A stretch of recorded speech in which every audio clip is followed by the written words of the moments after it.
Près de 3000 morts. Un pays tout entier qui sombre dans le chaos. Les attentats du 11 septembre 2001 font basculer la planète dans la terreur.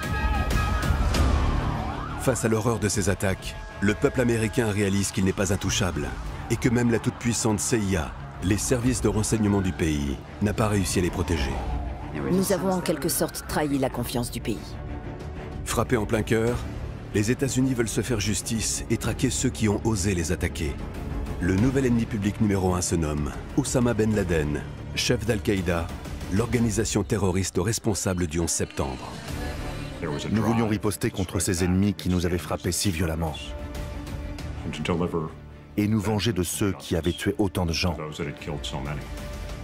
Pour beaucoup d'entre nous, c'est devenu une affaire personnelle. Pour la première fois, la CIA a accepté de révéler comment elle a réussi à retrouver Oussama Ben Laden. Nous avons enfin un moyen d'infiltrer Al-Qaïda. Une traque longue de près de 10 ans qui a nécessité la mobilisation de centaines d'agents et des moyens de surveillance ultramodernes. Nous recevions beaucoup de fausses alertes qui venaient du monde entier. La conduite d'opérations secrètes en Afghanistan, en Jordanie ou au Pakistan. C'est le secret le mieux gardé de mes 33 ans de carrière à la CIA. Et l'utilisation de méthodes d'interrogatoire dénoncées aujourd'hui, car étant assimilables à de la torture. Nous augmentions la pression jusqu'à ce qu'ils acceptent de coopérer avec nous, jusqu'à ce qu'ils deviennent obéissants. Grâce à des reconstitutions et à des images de synthèse, vous allez découvrir les moments clés des 10 ans de la traque d'Oussama Ben Laden et vivre de l'intérieur, aux côtés des commandos, le déroulement détaillé de l'assaut qui a conduit à son assassinat et qui aurait pu se terminer en catastrophe. Malgré tout ce qu'on avait fait pour que tout soit parfait, quelque chose de grave était en train d'arriver. Voici l'histoire de la traque du terroriste le plus recherché de la planète par l'une des organisations les plus secrètes et les plus puissantes au monde, la CIA. Nous parlons maintenant parce que l'histoire doit être racontée par ceux qui ont été directement impliqués dans la traque de Ben Laden. Ce moment d'histoire doit être restitué tant que tout le monde est encore là pour le faire.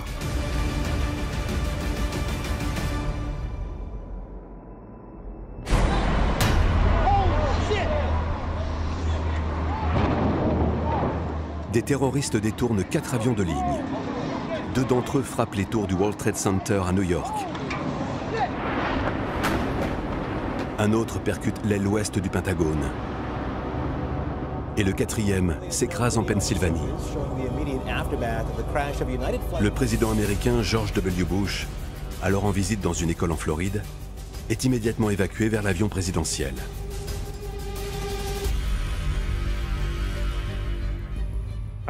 J'étais dans son bureau à bord de Air Force One. Le président m'a regardé droit dans les yeux et m'a demandé « Michael, dis-moi qui a fait ça ?» Je lui ai répondu « Monsieur le Président, je n'ai encore reçu aucune information sur les auteurs de ces attentats, mais je vais vous donner mon avis personnel. Il y a quelques pays qui ont la capacité de faire ça, comme l'Iran ou l'Irak. Mais je ne pense pas que l'un ou l'autre ait quelque chose à gagner à commettre un tel attentat. Je pense que l'enquête nous conduira directement à Al-Qaïda et à Oussama Ben Laden. Quelques heures plus tard, la liste des passagers de l'un des avions révèle la présence à bord de 3 membres connus d'Al-Qaïda, une organisation terroriste dirigée par Oussama Ben Laden et son numéro 2, Ayman al-Zawahiri. Al-Qaïda existait depuis la fin des années 1980. C'était une émanation de la guerre contre les soviétiques en Afghanistan, lorsqu'un groupe de guerriers musulmans était venu aider les Afghans à les libérer de l'occupation russe. Et de ce conflit est née une petite cellule radicalisée, dirigée par Oussama Ben Laden, qui est devenue un mouvement international. Issu d'une grande famille d'Arabie Saoudite, très proche du roi, Oussama Ben Laden est riche, très riche. Il décide de financer lui-même son organisation pour semer la terreur chez ceux qu'il considère comme les ennemis de l'islam, les pays occidentaux et en particulier les États-Unis, responsables selon lui de l'oppression du peuple musulman, notamment en Palestine ou au Liban. Les analystes ont conclu qu'un jour viendrait, mais que ce jour n'était pas encore arrivé, où ils seraient en mesure de frapper les États-Unis, de tuer des milliers d'Américains et qu'on ne pourrait strictement rien y faire. Malgré ces tentatives d'alerter les membres du gouvernement et du Congrès sur la menace d'une attaque terroriste sur le sol américain, la CIA ne parvient pas à déjouer les attaques du 11 septembre. Nous avions prévenu le gouvernement au cours de l'été 2001 que Al-Qaïda était en train de préparer quelque chose. Mais découvrir précisément quelle était la menace, quand et où il frapperait, nous n'avons pas réussi à le faire. Nous avons en quelque sorte trahi la confiance du pays. Pour nous, officiers de la CIA, c'était une humiliation. Ce fut un moment très douloureux, non seulement parce que le pays avait été attaqué, mais aussi parce que la CIA avait été incapable de l'empêcher. Nous voulions riposter contre ces ennemis qui nous avaient frappés et nous venger de ceux qui avaient tué autant de gens. Pour beaucoup d'entre nous, c'est devenu une affaire personnelle.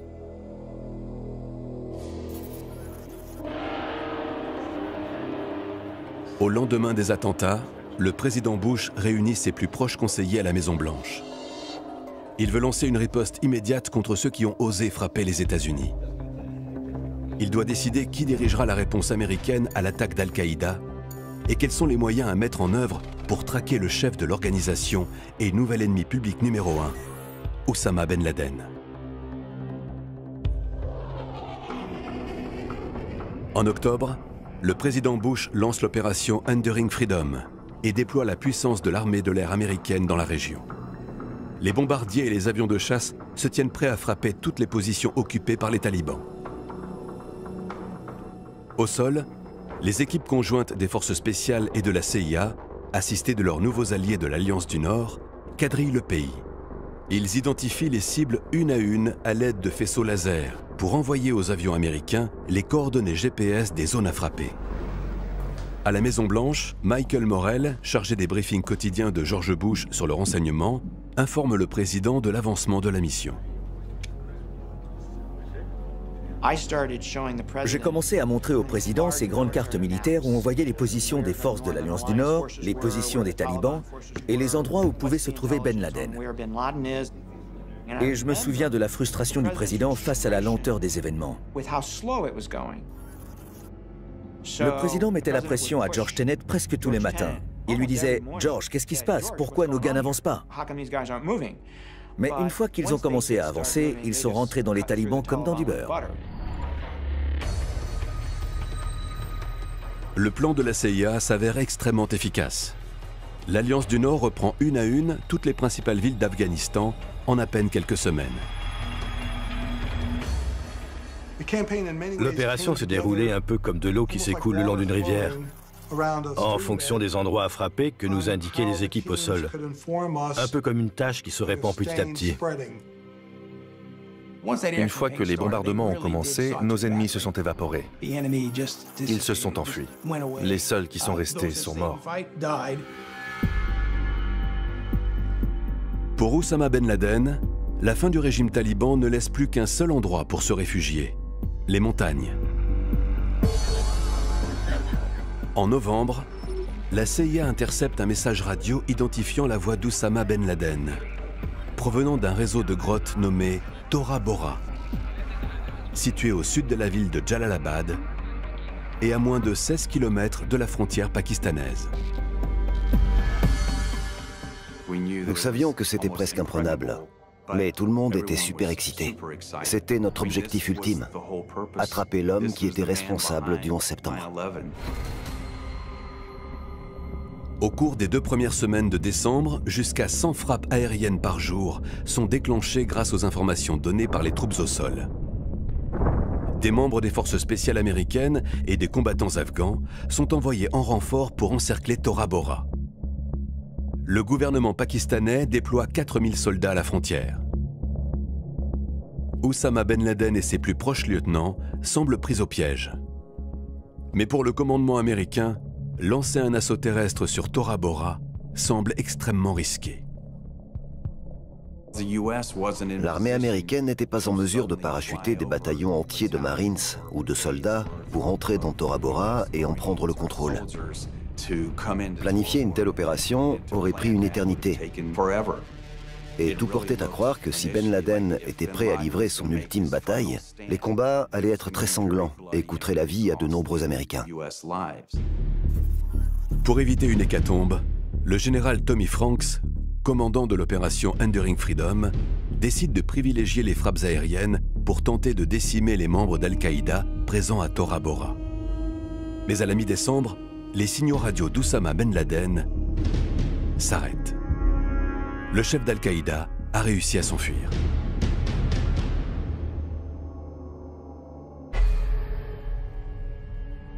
C'est moi qui ai dû annoncer au président que Ben Laden s'était échappé de Tora Bora. Le président m'a demandé « Qu'est-ce qu'il y a de nouveau ce matin ?» Et je lui ai dit que Ben Laden s'était échappé. Et il s'en est pris à moi. Et il était très en colère. Il a dit « Comment avez-vous pu laisser faire ça? Quel est votre plan pour l'attraper ?»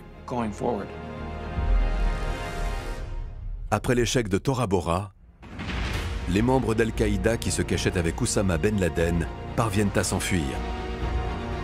Au Pakistan, en Iran et en Irak, au Yémen, en Asie du Sud-Est ou en Afrique du Nord. Coordonnée par la CIA et soutenue par les services de renseignement alliés, la nouvelle guerre contre le terrorisme devient mondiale. Nous étions en guerre, il n'y a aucun doute là-dessus. Le président des États-Unis nous avait dit « Faites en sorte que cela n'arrive plus jamais ». La pression sur nos épaules était énorme. C'est difficile à imaginer aujourd'hui, mais à l'époque, la CIA avait une immense responsabilité, celle d'empêcher une future attaque terroriste. Les hommes politiques, les membres du Congrès, tous leur répétaient « Quoi que vous ayez à faire, ne nous le dites même pas. Faites ce qu'il faut pour éviter qu'une nouvelle attaque ne se produise. » En mars 2002, une opération conjointe de la CIA et des autorités pakistanaises conduit à la capture d'Abu Zubaydah, un membre considéré par les services de renseignement comme important au sein d'Al-Qaïda et qui pourrait fournir des informations sur de futures attaques ou sur l'endroit où se cache Oussama Ben Laden.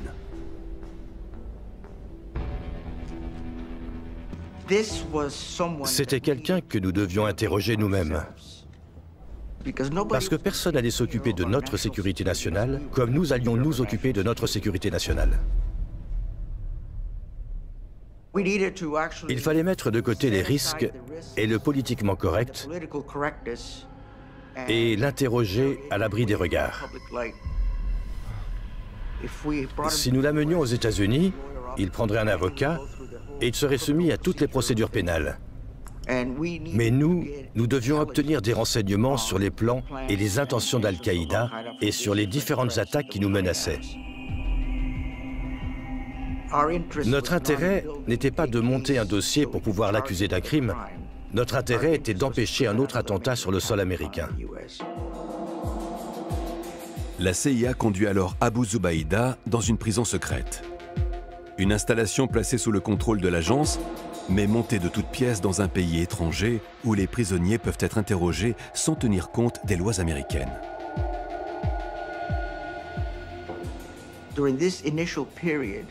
Au début, il nous a donné quelques informations intéressantes. Par exemple, il a confirmé que Khalid Sheikh Mohammed était bien le cerveau des attentats du 11 septembre.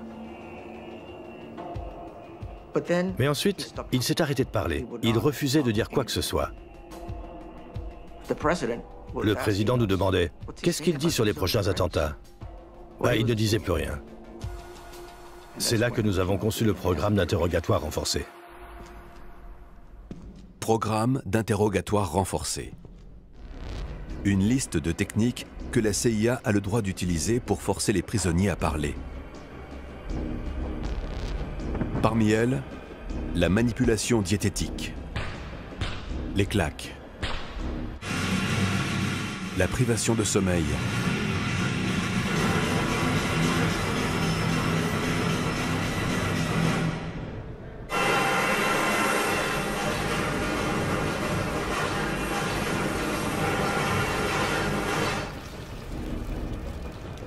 et la technique dite du waterboarding, qui consiste à verser de l'eau sur le visage du prisonnier recouvert d'une serviette pour induire une impression de noyade.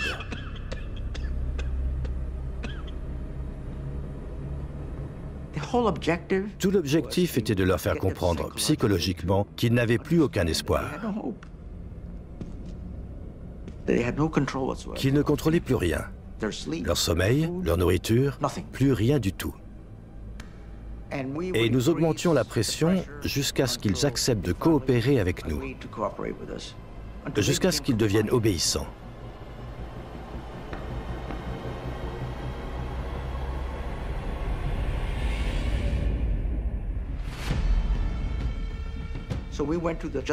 Nous sommes donc allés au ministère de la Justice et avons demandé une confirmation par écrit qui stipulait que les 10 techniques que nous voulions utiliser étaient légales. Et nous n'avons pas bougé le petit doigt jusqu'à ce que nous l'ayons obtenu. Plus tard, ces techniques utilisées contre les prisonniers d'Al-Qaïda entraîneront d'interminables débats à travers le monde. Des dizaines de commissions, des milliers de pages de rapports et d'articles dans la presse. Pour une grande majorité de personnes, l'interrogatoire renforcé n'est rien de moins que de la torture. À chaque réunion, on se disait « ça va pas plaire, ça finira par savoir ». Mais nous avions une mission à accomplir. Et nous savions qu'il n'y avait pas d'autre option. Sur toutes les personnes briefées sur le programme, et il y en a eu beaucoup, aucune ne nous a dit « oh mon Dieu, arrêtez ça ». En 2002, le gouvernement américain déclare officiellement que la Convention de Genève sur le traitement des prisonniers de guerre ne s'applique pas au conflit avec les terroristes d'Al-Qaïda.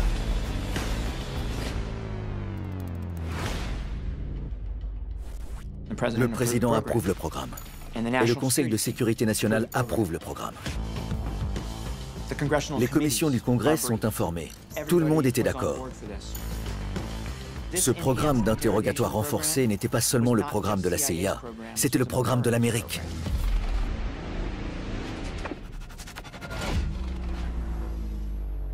Encore aujourd'hui, le débat fait rage. Une commission du Sénat américain a statué que les techniques d'interrogatoire renforcées ont violé les lois des États-Unis, n'ont permis d'obtenir aucun renseignement valable et ont même probablement conduit à l'exploitation de fausses révélations. Du côté des officiers de la CIA, la plupart défendent leur programme et militent pour que toutes les informations qu'il a permis d'obtenir soient déclassifiées.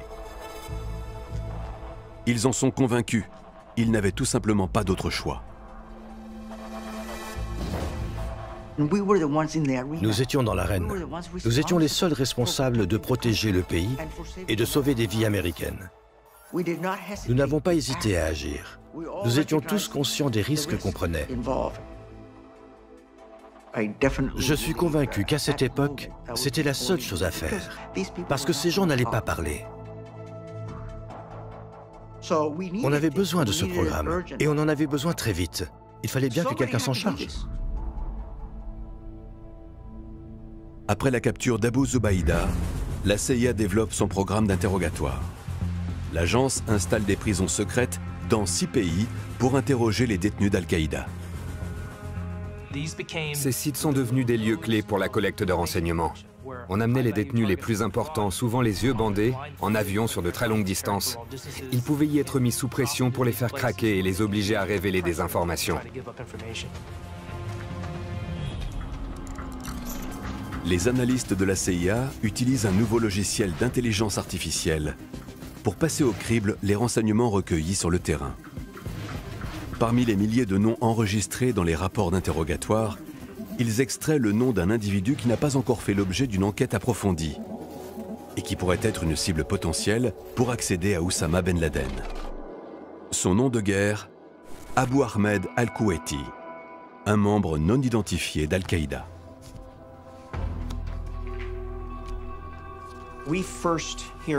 Nous entendons parler pour la première fois de ce Abu Ahmed al-Kuwaiti en 2002 de la bouche d'un détenu qui était emprisonné dans un pays d'Afrique du Nord.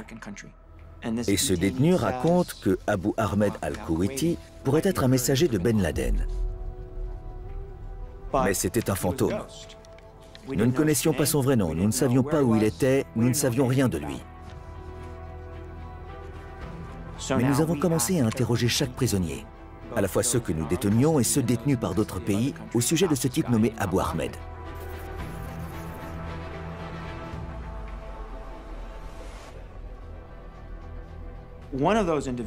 Et l'un de ces détenus nous dit que non seulement il serait un messager de Ben Laden, mais qu'il pourrait même être le genre de gars qui vivrait avec Ben Laden. Notre intérêt est donc monté d'un cran. Pendant plusieurs années, les analystes de la CIA vont enquêter sur la piste d'Al-Kuwaiti pour tenter de découvrir son vrai nom et l'endroit où il pourrait se cacher. Mais pendant ce temps, la guerre contre le terrorisme fait toujours rage. Et Al-Qaïda est loin d'être vaincu. Les appels au djihad lancés par Oussama Ben Laden conduisent à un attentat suicide à Madrid en 2004. Et à Londres en 2005. Au total, les attentats d'Al-Qaïda ont causé la mort de plus de 5000 personnes à travers le monde.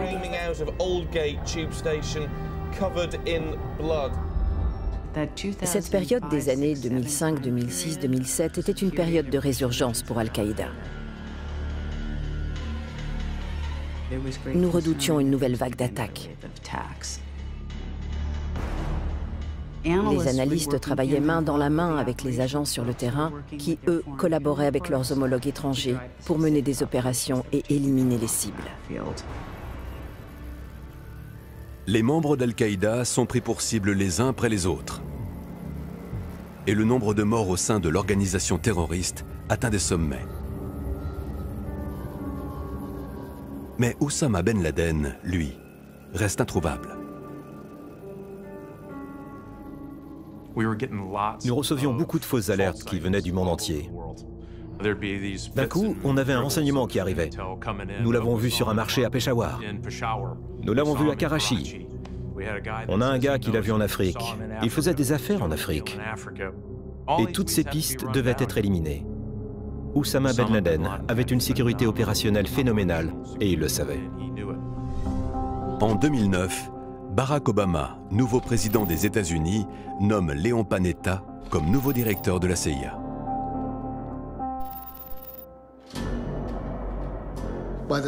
Quand je suis devenu directeur de la CIA, tous les efforts déployés pour essayer de localiser Ben Laden n'avaient mené nulle part.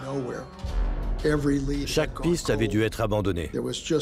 Il n'y avait tout simplement aucune preuve réelle de l'endroit où il pourrait se trouver. Certains pensaient même qu'il était mort. Al-Kuwaiti est le dernier espoir de la CIA de retrouver la trace d'Oussama Ben Laden. Et les analystes se rapprochent enfin de leur cible. Au fil des années, ils ont recueilli des centaines d'informations auprès de détenus et de services de renseignements étrangers sur ce mystérieux messager. Ils savent à présent que Al-Kuwaiti parle le pachtou, un dialecte d'Afghanistan, qu'il a 7 frères, qu'il est de nationalité pakistanaise et que son nom de guerre fait référence au fait que ses parents vivent désormais au Koweït. En croisant ces renseignements avec la gigantesque base de données dont dispose la CIA sur les membres d'Al-Qaïda, ils ont réussi à affiner l'identité d'Abu Ahmed Al-Kuwaiti. Le principal suspect a désormais un nom, Ibrahim Saïd. Ces personnes ont travaillé pendant des années pour remonter cette piste. Relier ces deux noms entre eux sur la base de ce que la CIA savait du messager est un pur chef-d'œuvre. Mais personne ne sait où trouver Ibrahim Saïd. Les membres de sa famille au Koweït sont placés sous surveillance permanente. Leurs téléphones sont sur écoute et leurs conversations avec celui qui est soupçonné d'être Al-Kuwaiti sont enregistrées. Pour les contacter, il utilise plusieurs téléphones qu'il active et désactive immédiatement après avoir passé son appel. La CIA parvient à les géolocaliser dans le nord du Pakistan, à Rawalpindi et à Peshawar. Au cours d'une de ces conversations, il a dit quelque chose comme « Je continue à travailler avec les gens pour lesquels je travaillais avant ».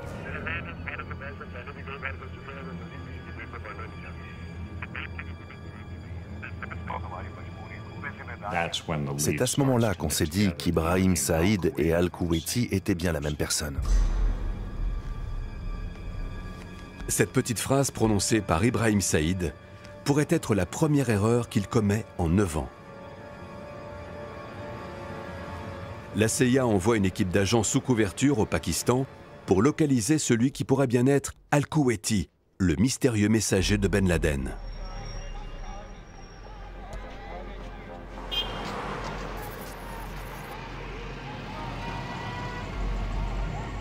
En plein centre de Peshawar, une ville de près de 2 millions d'habitants, une équipe de surveillance de la CIA est désormais en planque dans un véhicule banalisé, attendant que Ibrahim Saïd allume l'un de ses téléphones portables pour le localiser grâce au signal émis par l'appareil.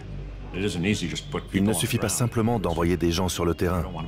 Il faut le faire secrètement, parce qu'il ne faut pas se faire repérer. Pendant plusieurs semaines, l'équipe de la CIA attend, patiemment. Ils ne savaient pas exactement à quoi ressemblait Al-Kuwaiti, ni dans quel genre de véhicule il était.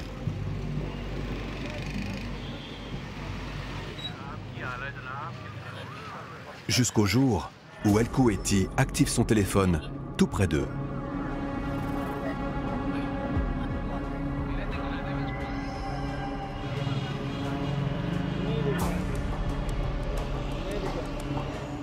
Au moment où le téléphone s'allume, ils essaient de se rapprocher le plus près possible du signal.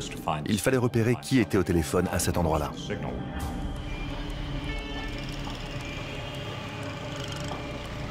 Neuf ans après le 11 septembre, la CIA est enfin sur le point d'identifier le seul homme qui pourrait peut-être enfin les conduire, à Oussama Ben Laden.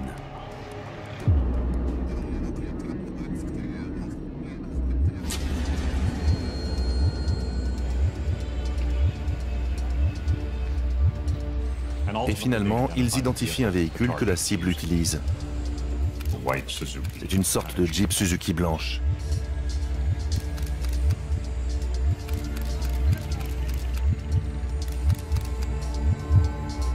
Et Al-Kuwaiti est à l'intérieur.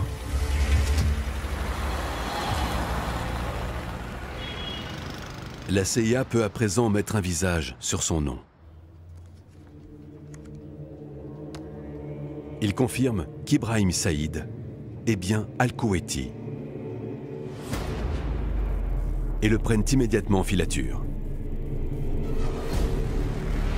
Ils ont suivi le petit 4x4 blanc que conduisait le messager de Peshawar à Abbottabad, près de la capitale du Pakistan.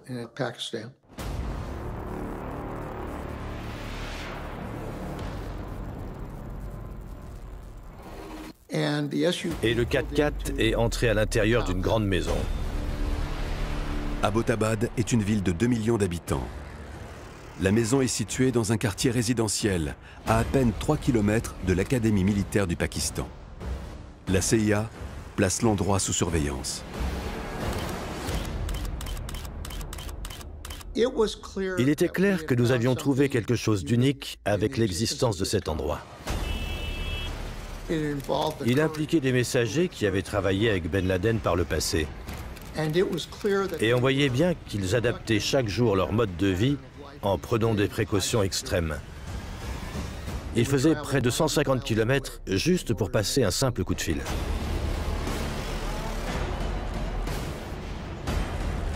Et quand on a commencé à mettre tous ces éléments les uns à côté des autres, je pense qu'à ce moment-là,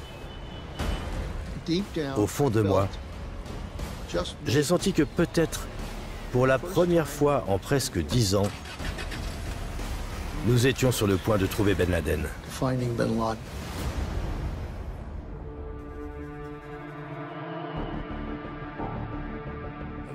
Les murs mesuraient environ 3,60 m et atteignaient 5,50 m de hauteur par endroit.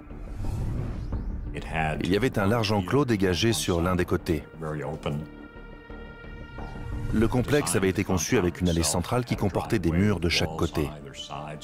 Donc même si vous vous teniez devant le portail et que vous regardiez à l'intérieur, vous ne pouviez pas voir latéralement l'intérieur des deux cours. Il y avait des balcons dont les murs atteignaient 2,10 m de hauteur, donc si vous regardiez les balcons, vous ne pouviez pas voir qui était derrière, que la personne soit assise ou debout. Les occupants brûlaient leurs poubelles à l'intérieur de chez eux. Et nous avons découvert ensuite qu'il n'y avait aucun signal électronique détectable à l'intérieur de la maison. La construction de ce complexe avait nécessité beaucoup d'argent.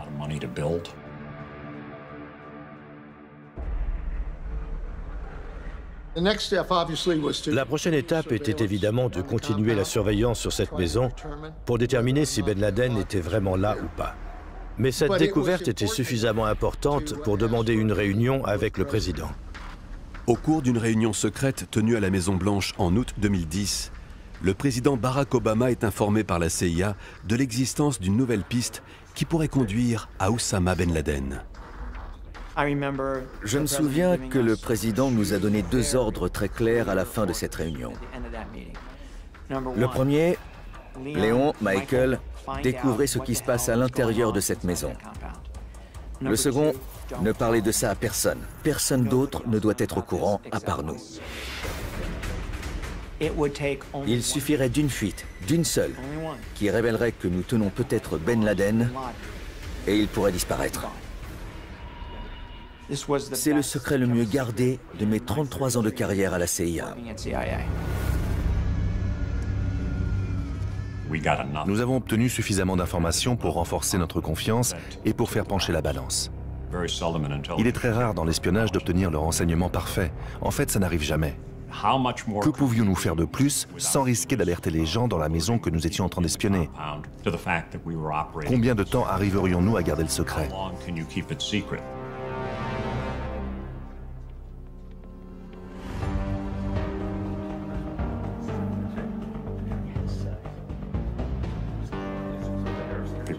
On a commencé à se demander à combien s'élevait le pourcentage de chances que ce soit Ben Laden qui était dans la maison.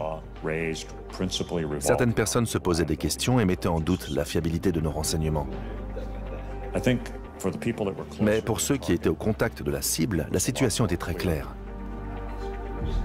La CIA décide d'informer le président. On lui a dit, nous pensons que c'est Ben Laden qui vit là. Il nous a demandé, comment feriez-vous pour intervenir? Et là, nous avons réalisé assez rapidement que nous avions besoin de l'aide des militaires. Et le président nous a autorisés à faire entrer l'armée dans l'opération.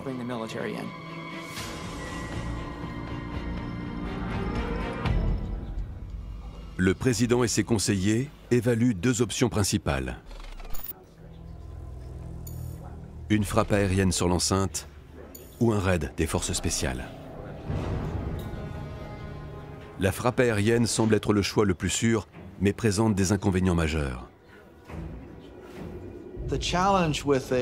Le problème avec une frappe aérienne sur la maison, c'était qu'il y aurait d'importants dommages collatéraux.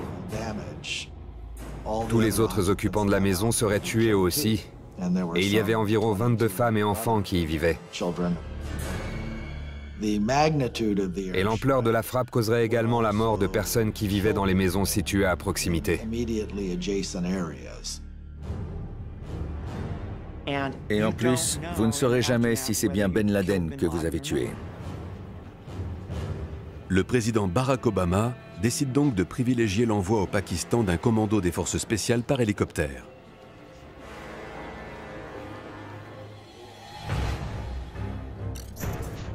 L'unité choisie pour accomplir cette mission est le SEAL Team 6, les forces spéciales d'élite de la marine américaine. L'escadron d'assaut qui a été choisi est l'escadron rouge du SEAL Team 6. Ils sont arrivés à la base et ont réalisé qu'ils n'étaient pas là pour un exercice, mais pour aller traquer Ben Laden. On a commencé l'entraînement immédiatement. Après 3 semaines d'entraînement, l'amiral McRaven confirme au président américain et au directeur de la CIA que l'équipe d'assaut est prête pour la mission.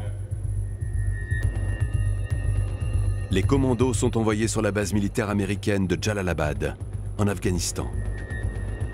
À Washington, l'heure de la décision finale a sonné. Mais les enjeux pour les États-Unis sont extrêmement élevés. Conformément à notre Constitution, le président des États-Unis, Barack Obama, était le commandant en chef.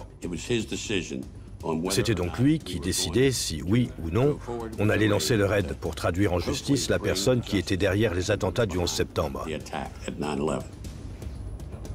C'est énorme. Vous devez éviter une guerre mondiale. Il y a les autres pays à gérer. Ça pourrait impacter vos alliés. On devait faire traverser la frontière à nos troupes, armées, pour les envoyer dans un pays souverain pour arrêter un terroriste de renommée internationale.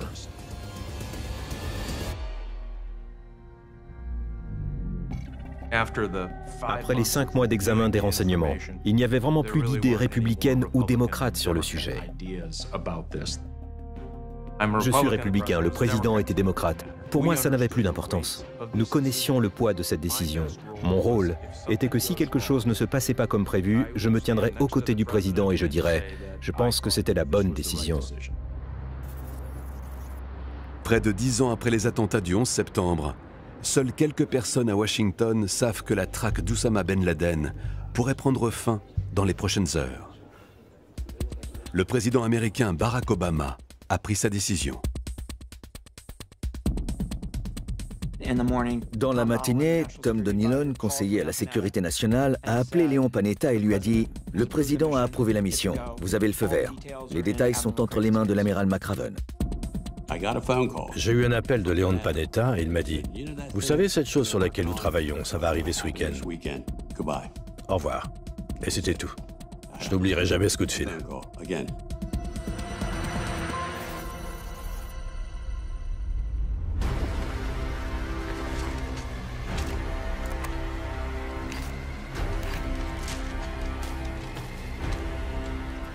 La nuit est tombée sur la base militaire de Jalalabad.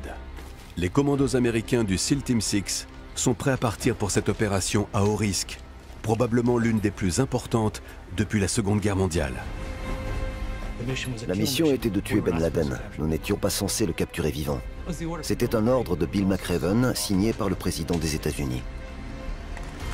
Dans ce genre de cas, le président doit donner son accord. Habituellement, nos missions sont de type tuer ou capturer. Mais cette fois, c'était un assassinat. Mais toute la question était de savoir si nous souhaitions le ramener, lui donner l'occasion d'avoir un procès et révéler comment nous l'avions retrouvé. Ça n'en valait pas la peine et j'étais totalement d'accord avec ça.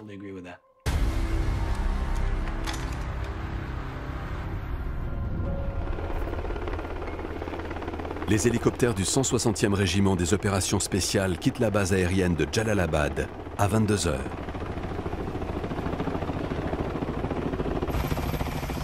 Deux Black Hawk, à faible signature radar pour l'escadron d'assaut, et 2 hélicoptères Chinook pour intervenir au cas où le commando aurait besoin de renfort.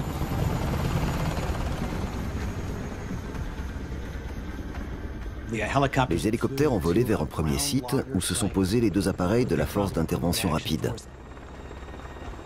À partir de là, les 2 hélicoptères d'assaut ont continué leur vol en direction de la cible. Ils avaient 2 minutes juste après avoir franchi les montagnes, au cours desquelles ils pouvaient être repérés par les radars de l'armée pakistanaise.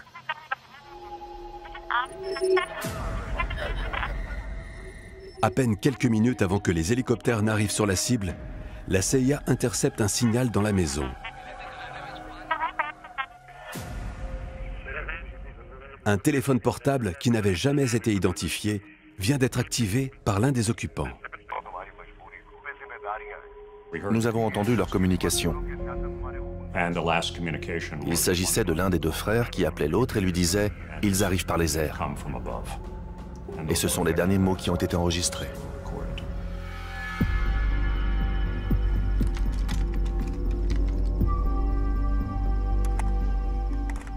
On savait donc qu'ils seraient réveillés et qu'il serait très probable que ça se transforme en fusillade. C'était ma première préoccupation.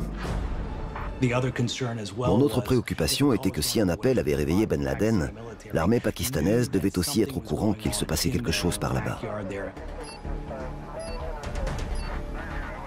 Le compte à rebours a commencé dès ce moment-là, et on a estimé que le commando disposait de 30 minutes avant que l'armée pakistanaise ne lance son intervention.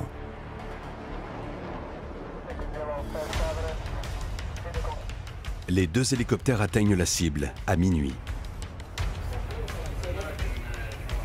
Nous pouvions suivre les hélicoptères quand ils sont arrivés au Pakistan.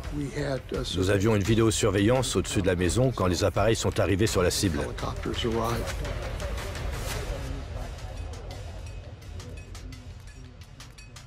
Et c'est là qu'on a vu l'un des hélicoptères commencer à vaciller.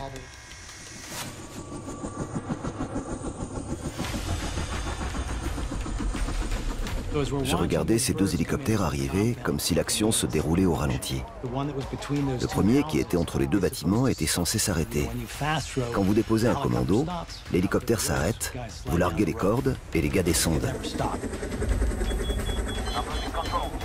Mais là, l'hélicoptère ne s'est jamais arrêté. Ce sont les murs de l'enceinte qui ont empêché l'air de se disperser et qui ont fait remonter toute cette poussière à l'intérieur des rotors, et l'appareil a perdu de la puissance. Il a commencé à partir en vrille et à tourner lentement dans le sens des aiguilles d'une montre jusqu'à se poser violemment à l'intérieur de l'enclos aux animaux.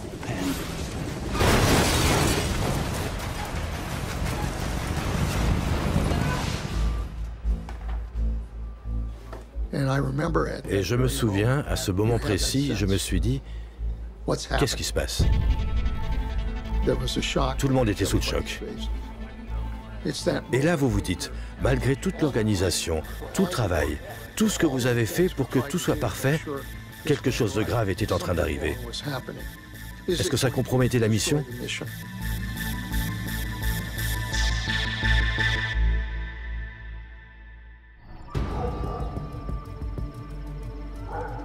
Le pilote parvient à éviter le crash et à atterrir dans l'enclos situé juste à côté du bâtiment principal. L'hélicoptère est complètement détruit, mais personne n'est blessé. J'ai demandé à McRaven, avec qui j'étais en contact radio, qu'est-ce qui se passe, Bill? Et il n'a pas hésité une seule seconde. Il m'a dit, il n'y a pas de problème, nous continuons la mission. J'ai des hélicoptères de secours qui vont arriver.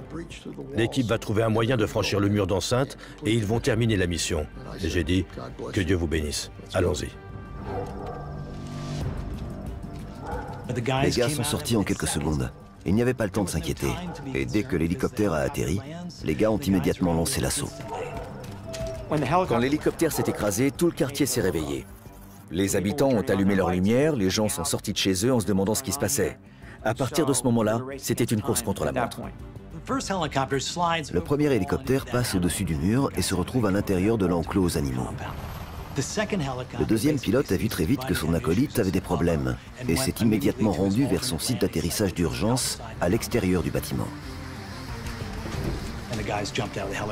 Les hommes sont descendus et ont couru vers la porte qu'ils étaient censés utiliser pour pénétrer à l'intérieur. Mais elle était condamnée. Donc vous aviez une équipe à l'extérieur et une équipe à l'intérieur. Ceux qui étaient à l'intérieur ont réussi à passer au-dessus du mur qui séparait l'enclos aux animaux des deux maisons. L'équipe qui était à l'extérieur, elle, ne pouvait pas entrer. C'est là que le chef du premier groupe est intervenu. Il est allé vers le portail et a pu le rouvrir. Tout le monde est entré et s'est dirigé vers le rez-de-chaussée de la maison pour accéder au dernier étage.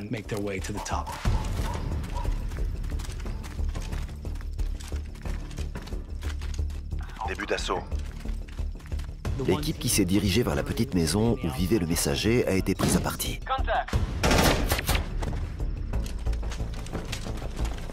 Al-Kuwaiti est tué. Maison du messager sécurisée, un mort. L'équipe entre à présent dans la maison principale par le rez-de-chaussée.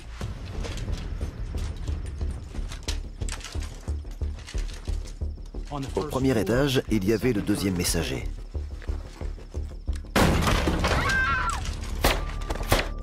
Lorsque nous sommes entrés, il a sorti son arme et sa femme s'est interposée. On a ouvert le feu, elle a été tuée. Puis le messager a été tué à son tour. C'est pas ce qui était prévu, mais ce sont des choses qui arrivent. Nous pouvions entendre ce qui se passait. On entendait des coups de feu. Ils entraient dans les pièces les unes après les autres. Et on voyait bien qu'il se passait des choses. C'était évident que l'ennemi résistait. Les gars devaient défoncer les portes et couvrir les angles morts au fur et à mesure, au cas où quelqu'un se serait caché.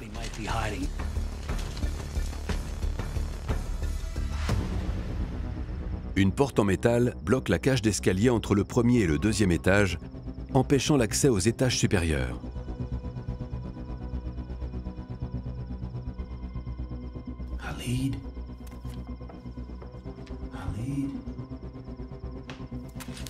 Le fils de Ben Laden est apparu en haut des marches et ils l'ont abattu.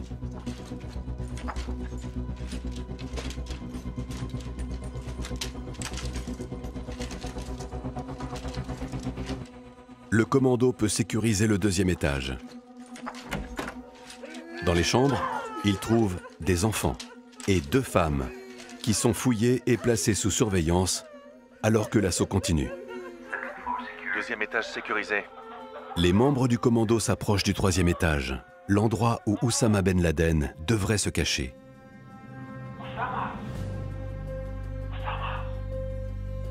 Ben Laden est arrivé sur le palier. Ils lui ont tiré dessus, il a été touché. Ils ont monté les marches. Un premier gars est entré pour sécuriser la pièce sans faire feu.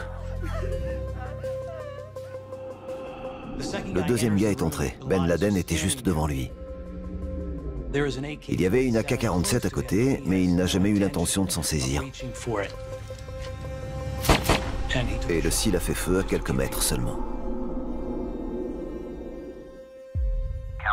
Maison sécurisée.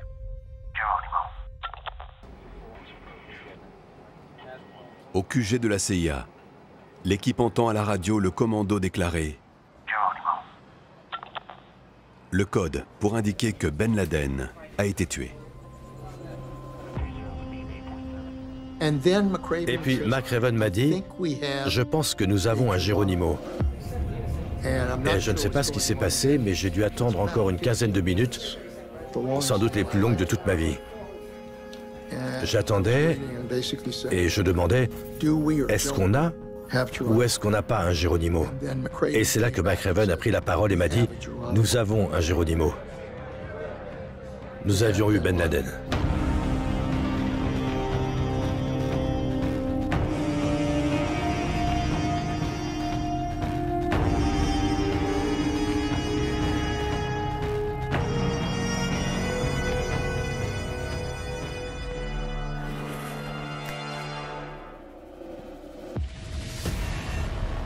L'armée de l'air pakistanaise arrivera trop tard sur le site pour intercepter les hélicoptères américains. Le commando des SEALs peut rentrer à la base aérienne de Jalalabad sans être inquiété. De retour en Afghanistan, les SEALs sont en sécurité. Maintenant, il faut s'assurer que c'est bien Ben Laden qu'on a tué. Après l'opération, certaines des femmes sur place ont parlé aux membres du commando en désignant l'homme qui avait été abattu comme étant Sheikh Oussama. C'est donc un premier élément. Ensuite, il y avait une ressemblance avec Ben Laden, mais il avait reçu une balle en plein visage. Être touché au visage, c'est pas comme à la télé où il y a juste un petit trou. En fait, il ne reste plus grand-chose du visage, et vous ne pouvez donc pas l'identifier clairement. Mais le président voulait être sûr.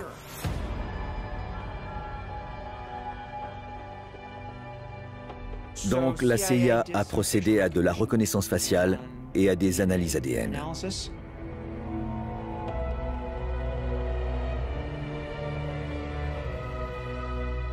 Nous avons réussi à confirmer qu'il s'agissait bien de Ben Laden.